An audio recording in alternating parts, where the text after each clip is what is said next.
Good morning student, स्वागत है आपका आपके चैनल सोल ऑफ साइंस में, जहां पर आपका टॉपिक है। आज का हमारा टॉपिक है वो है लेटिस, बेसिस और क्रिस्टल स्ट्रक्चर।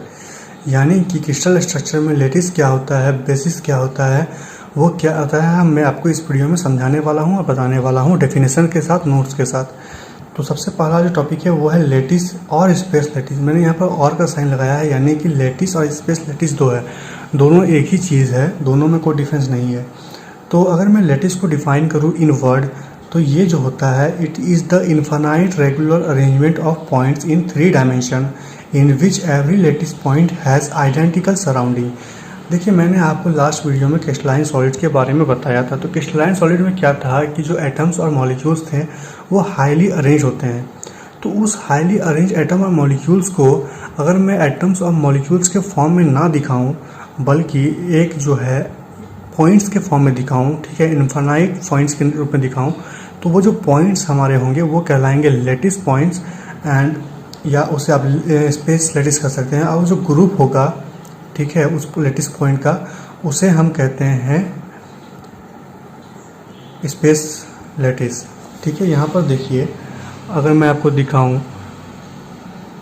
ये जो है, ये हमारा एक लेटिस पॉइंट का ग्रुप मैंने लिया है, जहाँ पर ये क्रिस्टल स्ट्रक्चर को शो कर रहा है। देखिए, ये सिर्फ एक पॉइंट है, ठीक है, जो फ्री स्पेस में रखा हुआ है।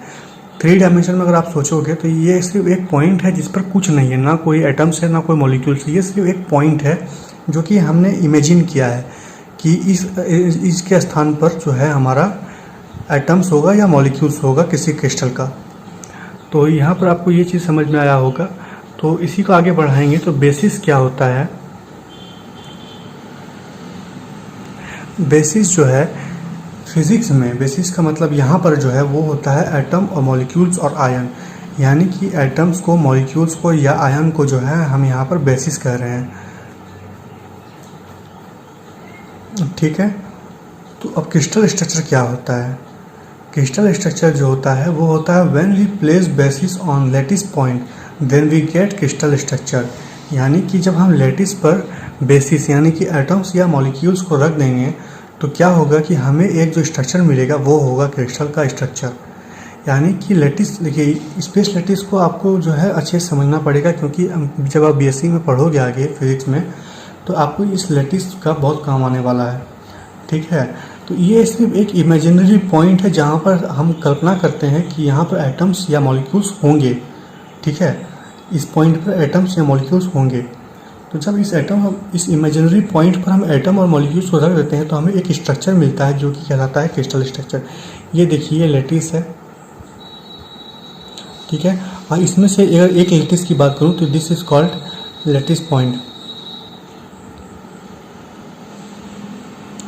ठीक है, एक लेटिस होगा वो लेटिस पॉइंट होगा। बेसिस की बात करूं तो ये होगा एटम्स हो सकता है या मॉलिक्यूल्स हो सकता है जिससे हमारा क्रिस्टल जो है वो बना हुआ है, और ये जो है हमारा क्रिस्टल स्ट्रक्चर है। जब हम लेटिस पॉइंट पर बेसिस को रख देते हैं तो हमें एक स्ट्रक्चर मिलता है जो कि कहलाता है क्रिस्टल स्ट्रक्चर। ये सारी चीज़ें 3 डायमेंशन में होती हैं, ठीक है, इसीलिए 2 डायमेंशन में इसे बनाना या समझाना थोड़ा सा मुश्किल होता है। तो यही था हमारा लेटिस, बेसिस और क्रिस्टल स्ट्रक्चर। ठीक है, मैं वीडियो को ज़्यादा लंबा नहीं करना चाहता हूँ, क्योंकि मुझे पता है आप ये समझ गए होंगे कि लेटिस क्या होता है या स्पेस लेटिस क्या होता है, बेसिस क्या होता है, क्रिस्टल स्ट्रक्चर क्या होता है। तो बस फिलहाल वीडियो में इतना ही। अगर आपको वीडियो अच्छा लगा हो तो चैनल को सब्सक्राइब कर दीजिए, वीडियो को लाइक कर दीजिए, शेयर कर दीजिए। मिलते हैं नए वीडियो में नए टॉपिक के साथ।